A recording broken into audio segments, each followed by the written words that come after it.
The other day, hell, that's been 30 years ago.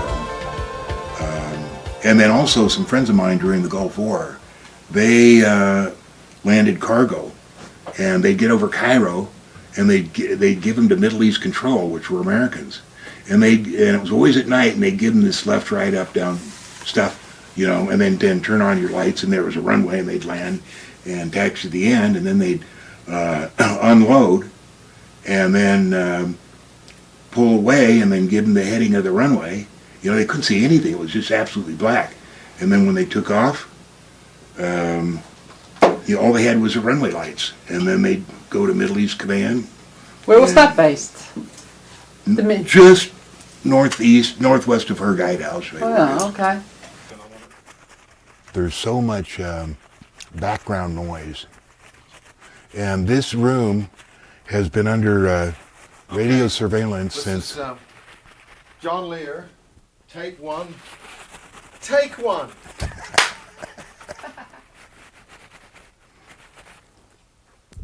Okay, John. Okay, this room has been under surveillance both by the British and the American since 1986, and I'm not sure why it started then. And for some reason, no electronic information getting from this room into the living room, and they're broadcasting or pulling information that way. So I've had the telephone people up here, and they say, yeah, it's your phone. Well, this is in the old days when they used to tap phones. Your phone is tapped at the mainframe, and there's no paperwork to go with it. And then they got all this newfangled stuff, and they come in here and they take what they want. And you know. When they say they come in here, do they sort of arrive out of thin air like they do with Dr. Rowney Kilda? Right. I've never seen him. I've never seen anybody. That's what I mean. There's just stuff missing. Such as? Oh, photos that I keep in here. The Benowitz photos. The Benowitz photos were the stuff that he shot out of his, that he took out of his house. He lived just above and outside of the Monsanto weapons storage area behind Kirtland Air Force Base. And he would see the saucers taking off, and he rigged up a television recording thing. He would record a TV screen. Those are the days we didn't have, none of this existed, you know, the stuff we have. And then he took stills of the little domes that would land there and then take off. So, you know, a lot of stuff has disappeared. I'm trying to remember what I noticed the other day. That would be stuff that you would personally notice, and you would personally know where it was. Yeah, yeah. So they see with your eyes. Pardon? They see and hear with your ears and your eyes. Absolutely. That's how it works. Is that spooky or what? It was when I first learned about it, but now it's just normal. Who is the real John Lear? Oh, I keep seeing that. I'm going to put it in. I'm not sure who the real John Lear is. I was picked for a very special mission, and I'm just kind of learning out about it now. The first 40 years of my life, I was a pilot and really enjoyed it. I did everything there was to do, flying, flew everywhere, flew everything, and I flew in the best of times, like in the Middle East and Africa.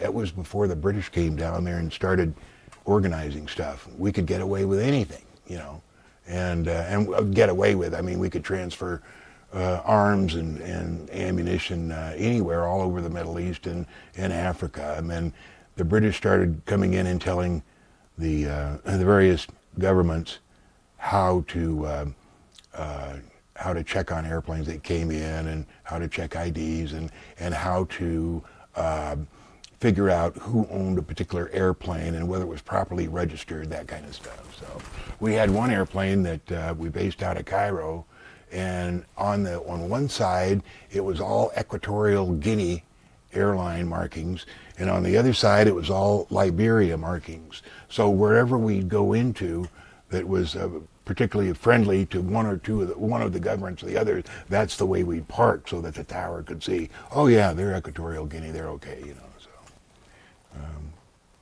and then for parts, we had a run out of Khartoum, and we'd take cattle to the let's see, what was it? Sudan, not the Sudan. Aden, North Aden. We'd fly into Sana, North Sana. There was a nice runway there, and I was flying an old 707 that had the Rolls-Royce engines on it. And we would take cattle, and it wasn't a cargo configuration 707, it was just passenger. And of course, we'd take all the passenger seats out, and then we'd load the cattle, and we'd fly them into Sana and unload there. Oh, was it anything special about the cows? Yeah, just cows to feed the soldiers. They were buying them from the Sudan. And the way that we supported our airplane got parts is there was one 707 that was wrecked off the side of the runway in Sana'a, and then Air Sudan had landed short of the runway in Khartoum, about 2 miles short of the runway in the Nile. And there was a 707 that was just parked in the middle of the runway, and we got parts from that, mainly from the tail and stuff like that. So those were our spare parts, our supply of spare parts. But the main base was up in Egypt, and it was, the company was named Air Trans, and the head honcho was Hank Wharton, who was one of the premier gun runners of the century. And he's who I worked for. And when I was in Cairo, that was when Bush was trying to get elected over. No, Reagan was trying to get elected over Carter. And then you remember the October surprise? That was in the October of 1980, and Bush went over to Paris to meet with representatives of Khomeini, and I forget what the name of the guy was, but this is when Bush was in the CIA. He was director. Yeah. Director. And so his deal was to the Khomeini: if you delay the release of the hostages until Reagan's inauguration, if he's inaugurated, we'll give you unlimited arms and ammunition for the rest of our administration.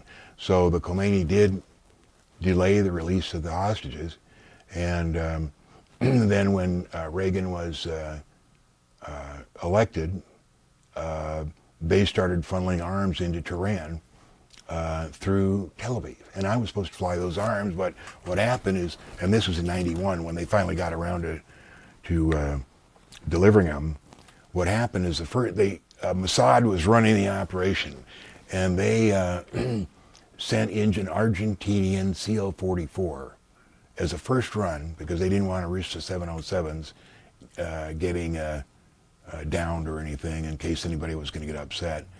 And the CO-44 went into Tehran, dropped the arms, and then on its way out, the Russians shot it down 30 miles south of Yerevan.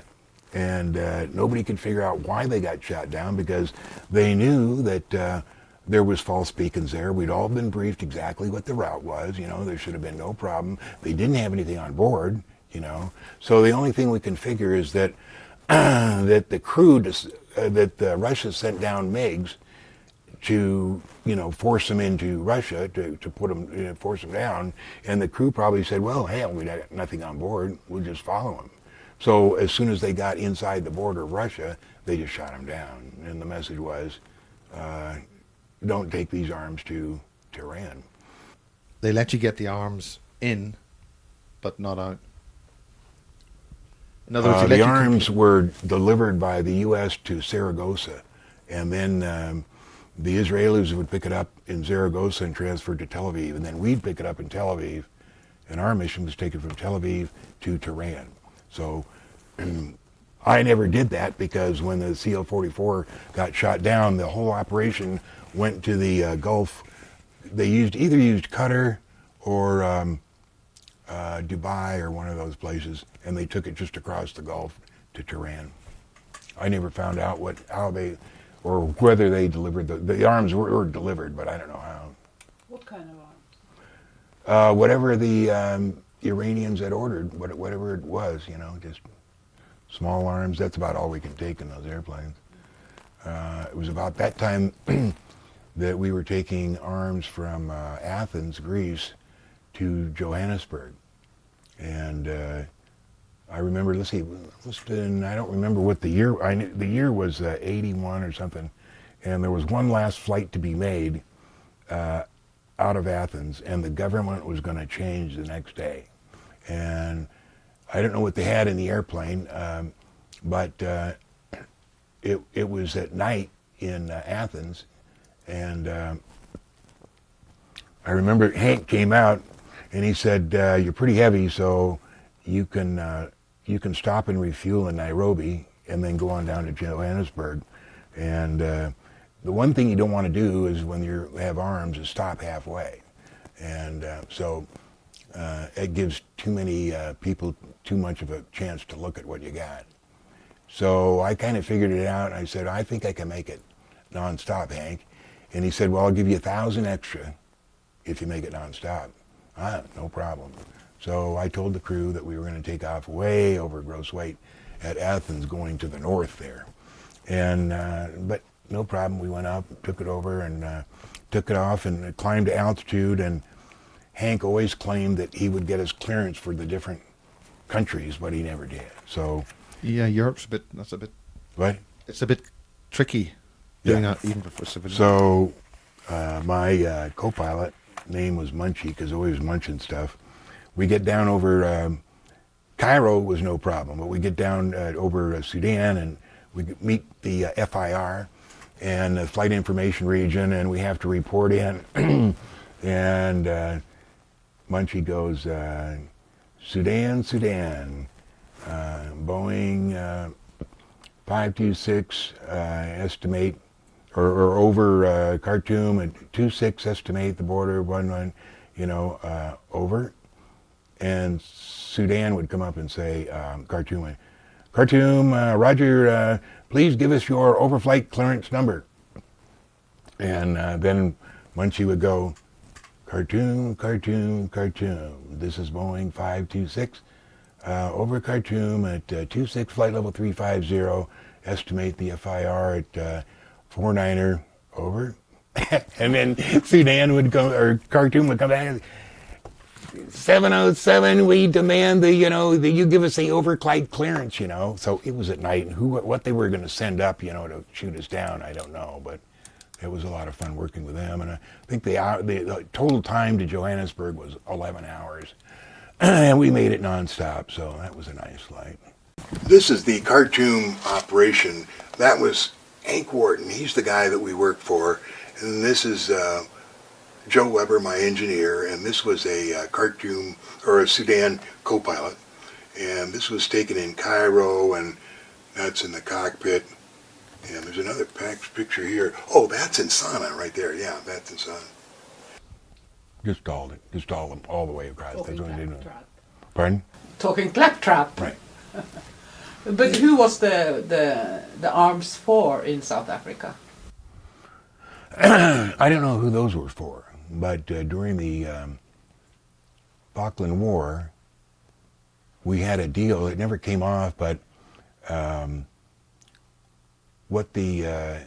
my part of it was to fly the airplane to Ostend, Belgium, and wait at the airport, and then France was going to send the Exocet missiles in the train up to Ostend, and they said that they would leave them at the yard there, the train yard, for 2 hours, and then go back to France. And if we could get it off, we could get the Exocets off in that time, then we could have them. Otherwise, they weren't going to wait.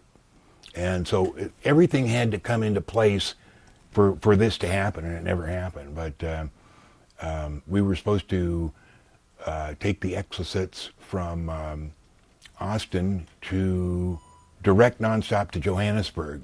We were going to land at Sal, which belongs to an island that belongs to Portugal. in the middle of the Atlantic, and then nonstop to Johannesburg. And Johannesburg was shipping them to the Argentinians, who were going to blow up, use them for the British. But that was a big secret in those days, and France didn't want the British to know that they were really, sending those Exocet missiles. And then in 1977, got a call to go to Frankfurt. I wasn't working at the time, I don't think. Let's see. Yeah. I was working for Nevada Airlines, flying DC-3s out of the canyon. And this guy calls up and he says, I hear you're 707 qualified. Do you want to go to work for a couple of weeks or a couple of months? It's a classified mission. Oh, yeah, sure, okay. He says, okay, we'll go to Frankfurt and check into the hotel at the airport, and I'll call you there. And I said, okay, well, how do I get paid for the airplane trip? And he said, well, you pay for it, and I'll reimburse you when you get to Frankfurt. So usually I don't do that, but I thought, well, okay, let's do that. So we went to Frankfurt, and I checked into the hotel, and there was a phone call. And the guy said, meet, he said, be at Lufthansa at 9 in the morning, and there's will be tickets to go to Budapest, and you'll meet some other people who will introduce themselves. So the next morning, showed up at the counter at Frankfurt there, and there was tickets waiting to go to Budapest, and I saw some other Americans standing around, and I knew those guys. I said, what are you guys doing here? And they said, well, you don't think you're going to get in on a deal like this without us, do you? And I said, oh, yeah, well, I guess not. So we went to, got on Lufthansa, went to Hungary, to Budapest, and when we went through customs, as we gave our passports to the guy, there was an American guy standing behind the Budapest customs who reached over and got the passport and just gave the guy a nod, and then we went through. And then we were supposed to go to the International Hotel, which we did, and then there was a note to meet that evening at 10 o'clock in room such and such with all these guys. And there was like about 10 or 11. I have a picture around here of the mystery crew. We used to call it the mystery crew. It's a mystery crew. There's a picture over there.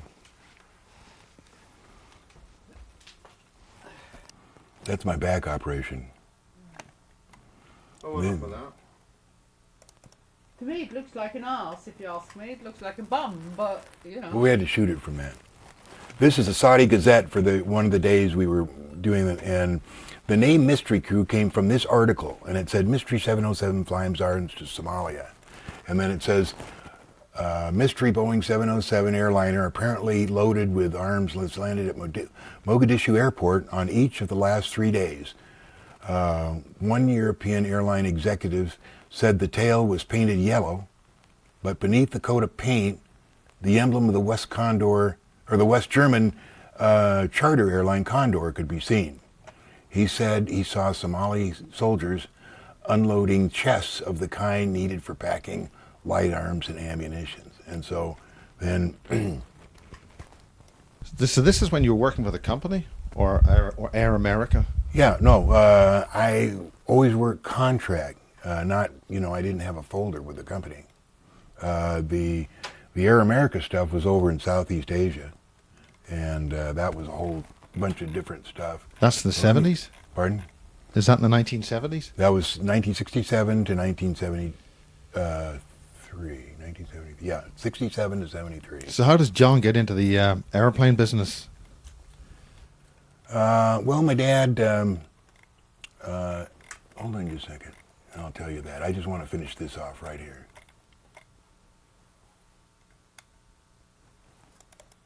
That's the mystery crew.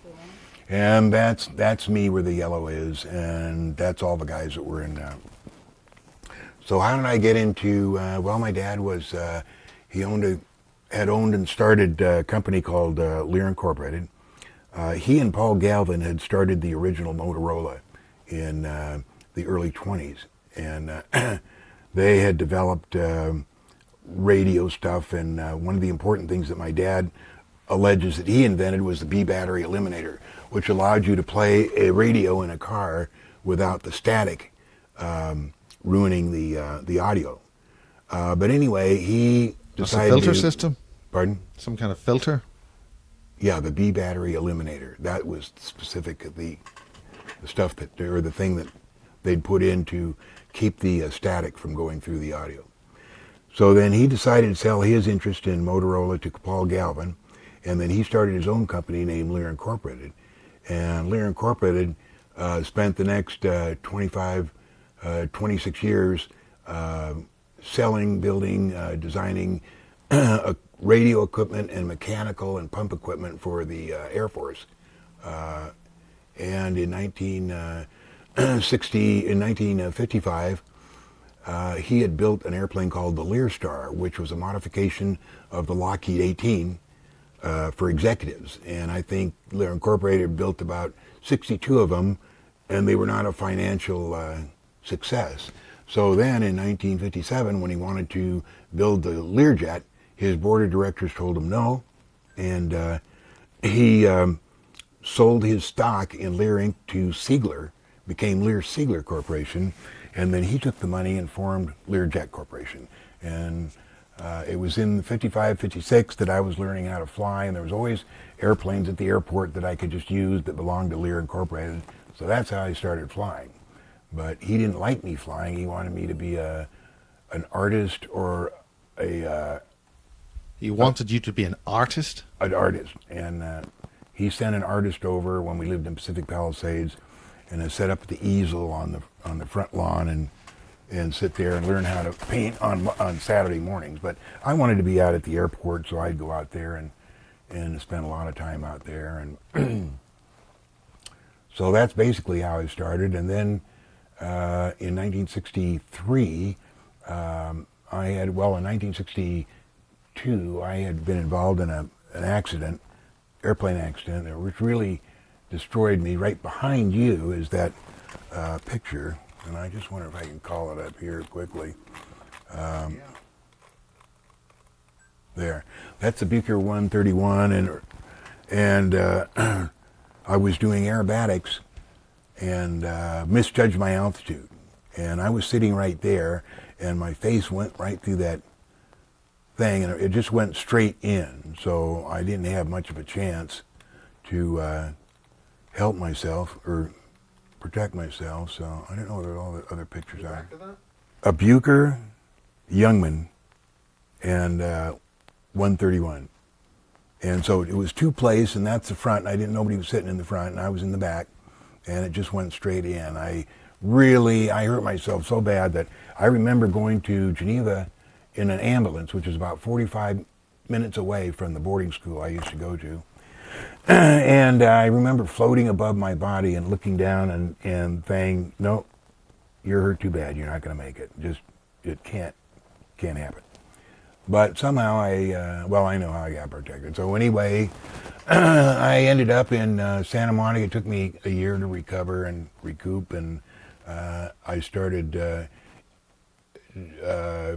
instructing at Hawthorne Airport, and just doing little jobs. Went over and instructed at Van Nuys Beechcraft, and then my dad invited me back to the factory to get checked out in the Lear, and I went back and got checked out in it, and then I was trying to find a job flying the Learjet, and I found a job flying for the Flying Tiger line, flying their Learjet.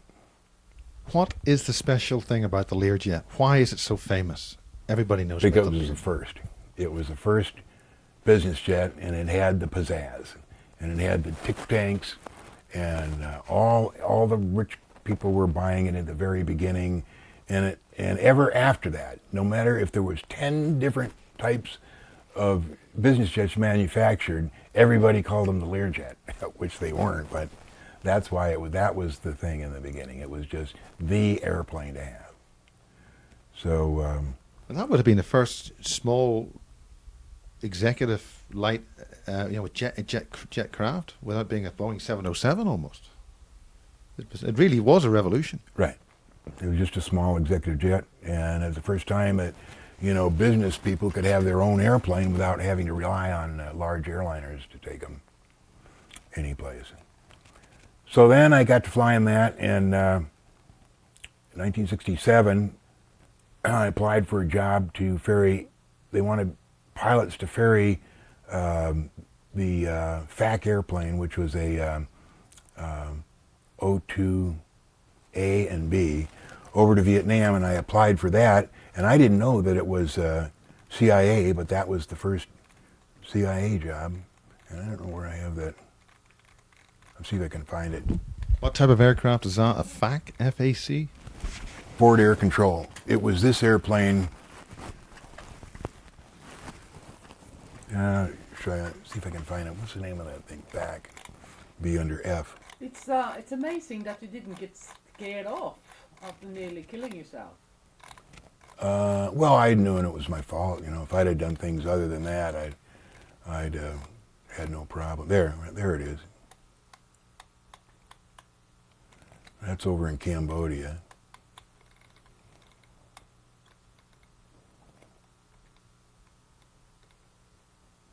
That's not it.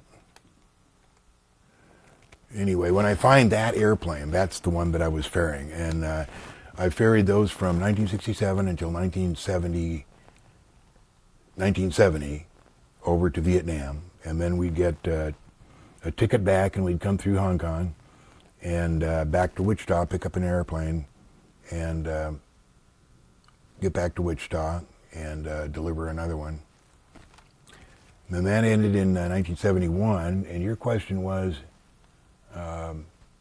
what got you into the company? I applied for this job, flying these airplanes, and it turns out that it was a CIA operation. And so I just kept doing that. And then when I got back, or when I finished that contract, I flew charter in the Lear jet, 1972, and I heard about this job over in Cambodia, flying Convairs. So I applied for that, and that's where these pictures come from. This is in Cambodia. And what sort of aircraft is that? When you mention the aircraft, I'm keen to figure out what's its function. That was a Convair 440. It was a 52-passenger airline, and it flew passengers from Phnom Penh to Battambang in the north and to Kamphasan in the southwest. And it was owned by Tri-9 Airlines, and the name of the airline was Khmer Akas. And did that for a few months, and then I heard about this job that was opening up in, or that was open in Vientiane, Laos. And I went to, it was my co-pilot that told me, and I said, how do I get on? He said, well, you go downtown Phnom Penh here to the Swiss Indo Shipping and Trading and ask for Kurt Fuhrer and tell him you want to go to work for Continental Air Services, Inc. was who was running it. So there's a book over on that shelf there, and it's called, it was written by one of the spy books, and John Le Carre wrote it. And in the cover, you'll see the notification. Escape from Laos? Is that one? It's a big, thick one. No, it's a... Is this one? What's the title? Escape from Laos? No, Is that one? it's a big, thick one. No, it's John Le Carre, John Le Carre, down to your left, and it's called the Schoolboy, Honorable Schoolboy. That's what it's called, on your left, behind the telescope.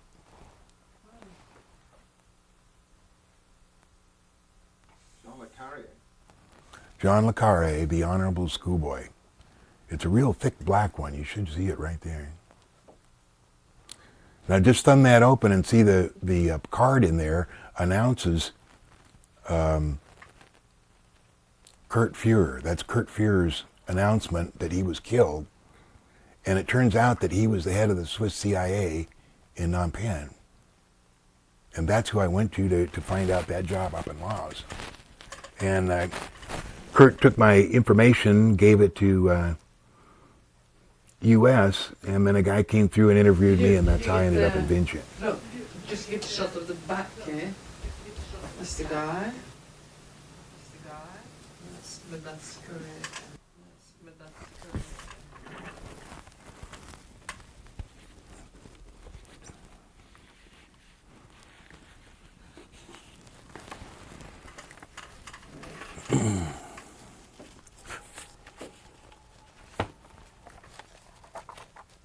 This is a book called Private Warriors by Ken Silverstein, and it came out, maybe 10, 15 years ago. And before it came out, there was a story in Harper's Magazine, and it mentioned Bill Lear Jr., but what they meant, it was me. And so my brother called up, and he said, hey, that wasn't me, that was my brother John. And it had already gone to print, so they changed it at the last minute in the book. And in the book, they were able to change the name because because John Lear is the same letters as Bill Lear Jr., who they originally put that. And the only thing that tells you what they did is they say John Lear Jr., and I'm not junior, I'm senior. My brother is Bill Lear Jr. Anyway, it says here, Wharton round up crew members to fly them, among them Larry Rabb, a retired U.S. airman, Alberto Alberti, a Cuban exile who helped lead the Bay of Pigs operation, and John Lear, son of the inventor of the Learjet. Between runs from Budapest to Jeddah, the Saudis granted stopover rights for fueling to Mogadishu. The pilot stayed in Salzburg, where Glatt put them up in the hotel barrel off. Anyway, on and on and on. And anyway, a lot of this is about that. And I phoned up Ken Silverstein, and he says, I couldn't find you. And I said, well, I'm here in Las Vegas. So he said, I would have loved to talk to you about those days. And one of the interesting things is along in the book here, he talks about a different airline and reading the records of where certain airplanes went. And he put, I guess I can't find it here. Could be here. Oh, right here. He put, the torpedoes were picked up in an airfield near Gdansk and flown to Andrews Air Force Base by Kalila. It has K-A-L-I-H-A. Commercial freight shipper. It's not Kalila, it's Kaleta. That's who I worked for. And Connie Kaleta ran that airline, but somehow he couldn't read the writing. So anyway, that was kind of an interesting book. But we met at this hotel room, at the International Hotel Room, and we got a phone call to go to this certain room number, and we all met there, and there was like about 12 of us.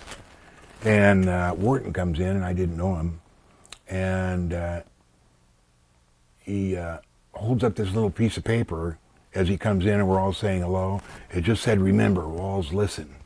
And he held it up, pointed at each of us. And then he said, welcome to Budapest. You'll find Hungary is a really nice place to visit, particularly in the beginning of the late fall here. And he said outdoors, he said we have the Danube running by, separating Budapest.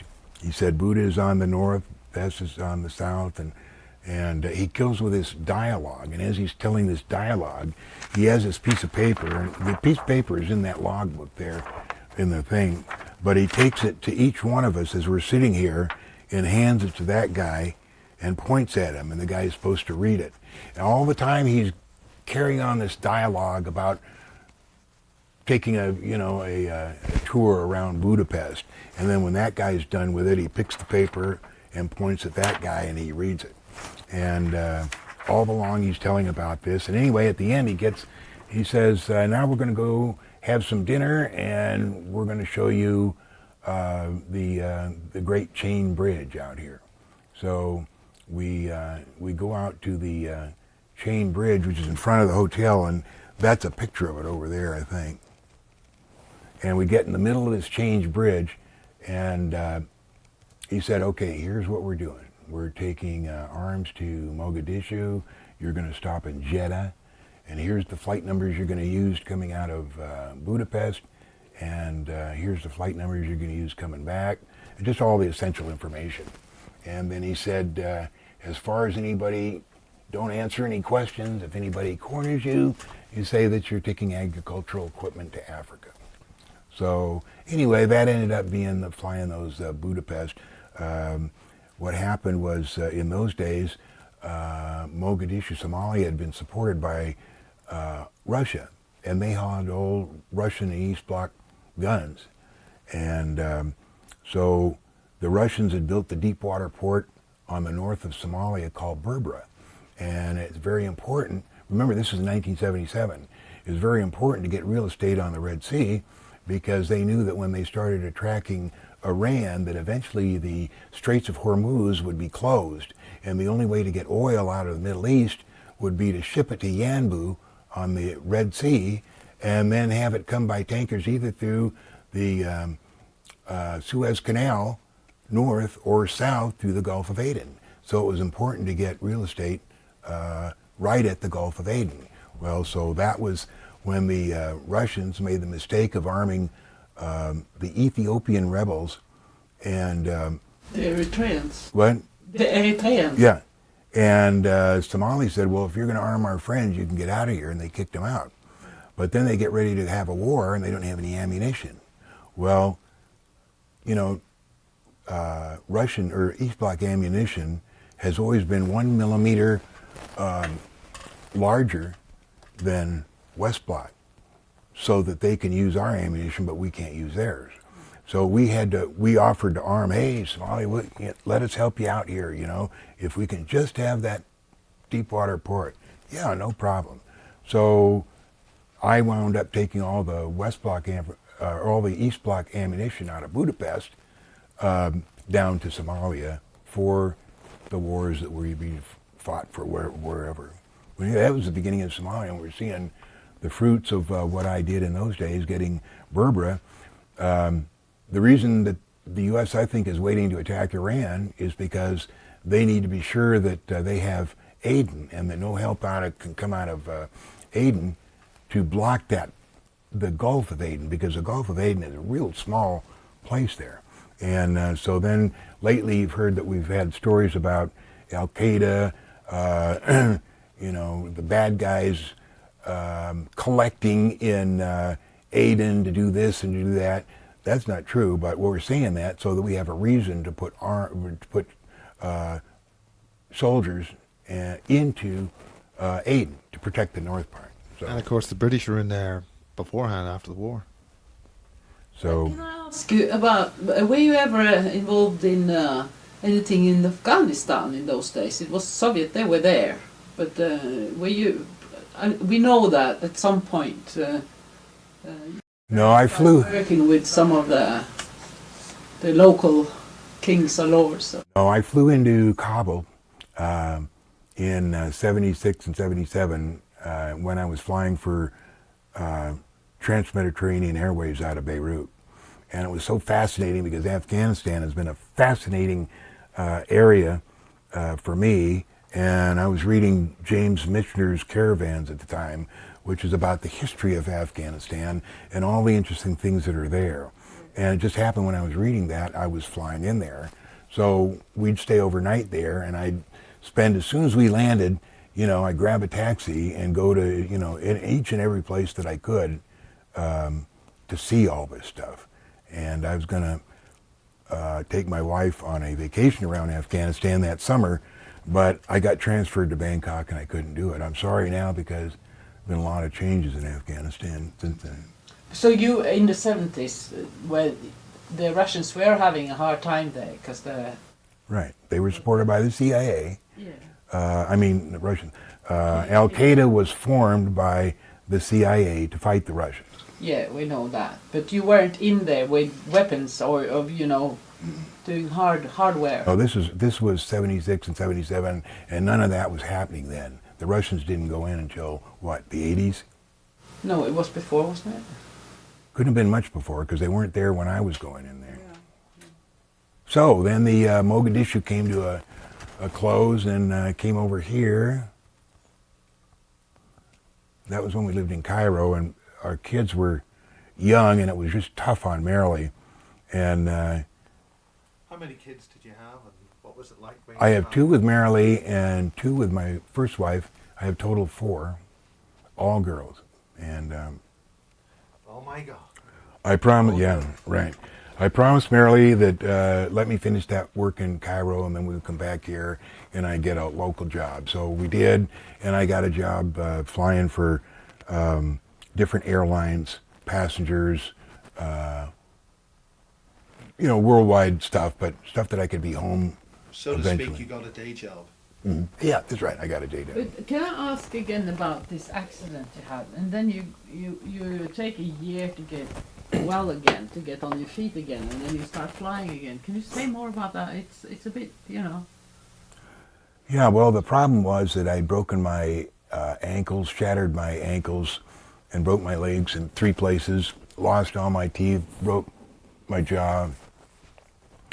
But through my career, I was so interested in flying that I didn't let the pain bother me of my feet. My feet were in Geneva in 1961. They didn't have any reconstructive surgery.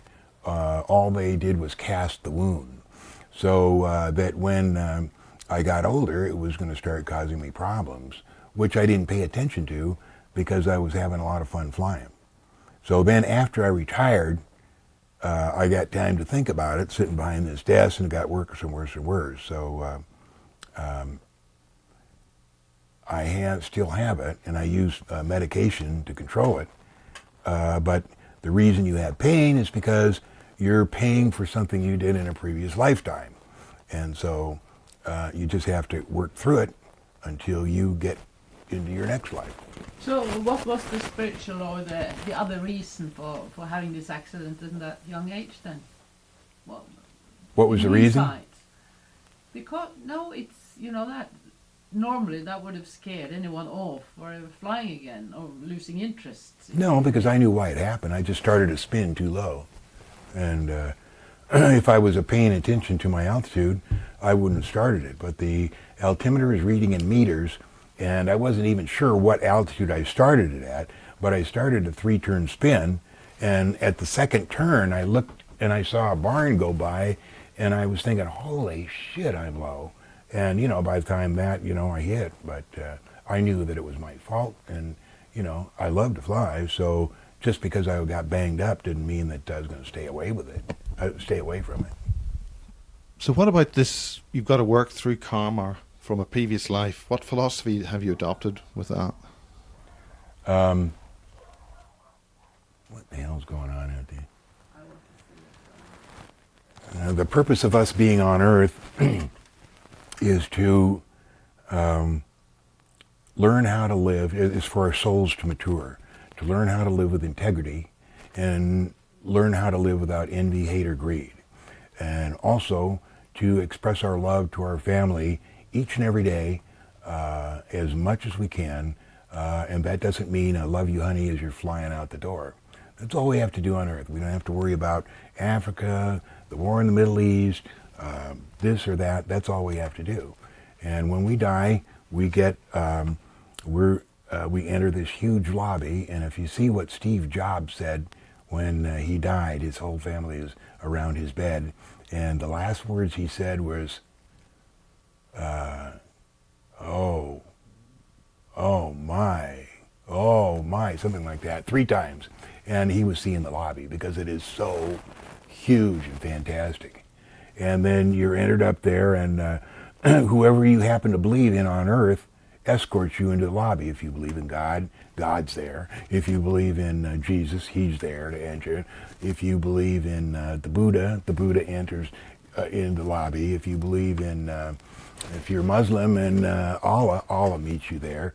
Me, I believe in the Great Pumpkin. So the Great Pumpkin will meet me and escort me into the lobby. You get to meet your family or whoever happens to be around the lobby when the time you get there.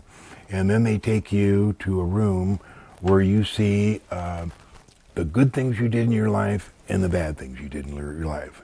And they know everything. There isn't the slightest little thing you could hide nasty that you did in your life that they don't know about. There is no judgment. They don't have any judgment whether it's good or bad, But if you haven't learned how to live with integrity and without envy, hate, or greed, back to earth, or one of the billion times a billion prison planets where people go to mature their soul. So is this a philosophy that you've got as a result of your crash and you went out of body, or something else? no, I was just floating above. Yeah, I was out of my body. I was just floating above, and I looked down and I said, "You're not going to make it. You've got too much damage." And I know why I said that is because the road from Roll, where the boarding school was, to Geneva was bumpy, and I could feel these bumps and it was rattling my insides, and that's what made me think you're not going to make it. There's just too much that's hurt in there.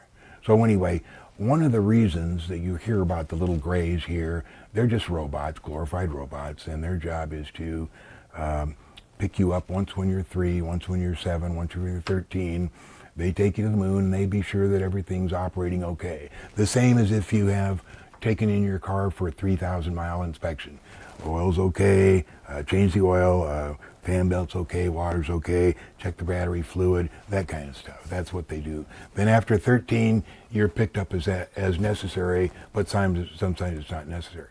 The other thing they do is they be sure that, life is already written, it's already a plan, it's already written out exactly how it's supposed to happen. And if you happen to be in an accident like I was and die before your time, or get seriously hurt before your time, they see that you live. So in the very short span between the time I was 5 feet from the ground, they came in and they made the crash just less enough that it wouldn't kill me.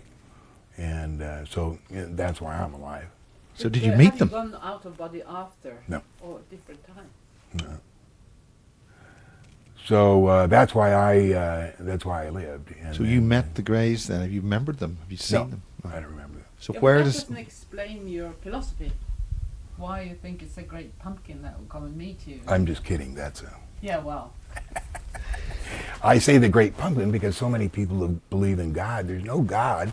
I mean, the universe is infinite. It goes on forever. It's billions and billions and billions of galaxies, big, but there's no end.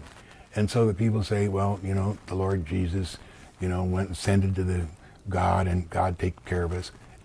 That didn't happen. There couldn't possibly be a God who administers over how big this universe is. It's enormous. You can't even get the average person to tell you how big the universe is. So I use the great pumpkin rather than say everybody that there's no God or Jesus didn't exist.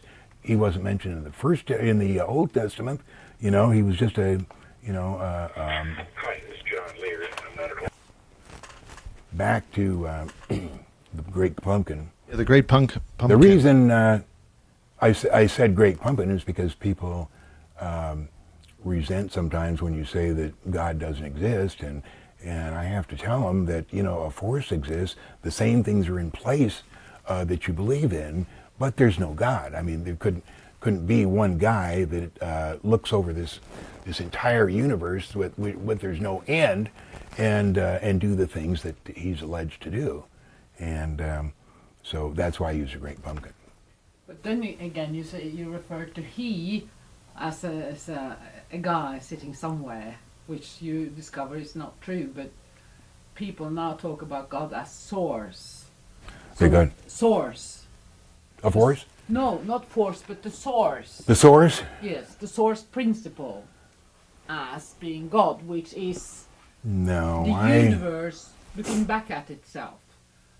And they also talk about, and I do also, about the higher consciousness. So when you talk about, you say the meaning of life is to live with integrity here on earth. That's not the meaning of life. That's how to get into the into where the adults are, into where the adults play. To grow. Yeah. That's the point of this experience here. Yeah. So to learn what we call higher consciousness, that reflects that there is such a thing as higher. You can talk about then higher beings, but people now talk about the source, which is meaningful. To some people, if they want to, whatever they want to believe in, that's okay with me. I'm not trying to sell anything. I don't have any DVDs. I don't write any books. I don't have any tapes. You know, I'm just looking for the truth. And if anybody wants to listen to what I have to say, they're welcome to. They don't have to believe in it because I don't sell anything, you know. And if they want to try to sell me, you know, God or something like that, I just don't have time because I have, you know, I'm busy doing other stuff. And I agree, you know, you can have your God, you know, everything like that, but don't bother me with it. So what do you mean by cleaning out the petri dish? That was a term that I used when I didn't know anything, when I first started in this. And it was kind of obvious that every 25,000 years that this earth was tumbled, so that these great civilizations, Earth has been here for like 20 to 25 billion years. And there's been these great civilizations grow and become civilizations on Earth, but they don't last forever. There comes a time and a reason why they have to be dissolved. So they mix the Earth up and pile mountains on. And, you know, if you went around Earth, there's probably 100 different fantastic civilizations buried under the Himalayas or the Sahara Desert or under the Atlantic or whatever of these civilizations that have been before. So when I said clean out the petri dish, this is what I was thinking they did. That's not right. But it may be right in a certain way. All they're doing is getting ready for the next source, the next people that come along, if they're humans or whatever they happen to be growing. Have you picked this philosophy up during meeting other people as you've flown around, or if this is something this is part of your nature? No, this comes from Sleeper, Lou Baldwin, and he started posting on Above Top Secret in the summer of 2005. And when I started reading his stuff, it had already gone to about 115 pages. And I thought it was interesting. It said, are extraterrestrials real? Yes, as real as the nose on your face. So I read through about 20 pages, and I instinctively knew this guy has done that. He's been there, and I want to hear more of this. What made that appeal? What was the thing which was the one single thing? A lot of stuff on those forums. He talked about all his life. He grew up in Italy. He was the son of a U.S. serviceman. He became a U.S. serviceman himself. And all during the time he was growing up and in the service, the aliens would come and pick him up and take him for tours around the universe, everywhere, and feed him all this information. And he could never figure why they were doing this. And he had, total recall of all the different places he went and all the stuff. And he wrote 2 books. We wrote 5 books, but 2 of them were In League with the UFO, which is the story of what the U.S. did with the Roswell crash, what they found on the ship, how they tried to use it, and all the little things that were there. And the other is A Day with an Extraterrestrial, and it's a kind of a neat story about how they come and pick him up in Kansas City, where he lives, and take him to the farthest reaches of the universe in one day, and just it's kind of neat. So anyway, I got to the 20th page of his post, and what really got to me was he described how he would be taken by the ETs when he worked with the Army, that they would send a U.S. Serviceman to pick him up, and they would take him to the outside of a hangar. And when he'd walk in the street side of a hangar, there would be these cardboard hallways built. I mean, not cardboard, plywood hallways, which would lead to the craft. And he never saw the craft, he would just go in the craft. And there'd be a U.S. serviceman standing at the entrance, and the U.S. serviceman had no say in what was going on. They were just there to provide the plywood hallway and the space where to park the ship. So that was what told me this guy is telling the truth. Well, we're coming to the end of our first section, so we'll take a little bit of breather and then talk about all that stuff in detail in part 2. Okay.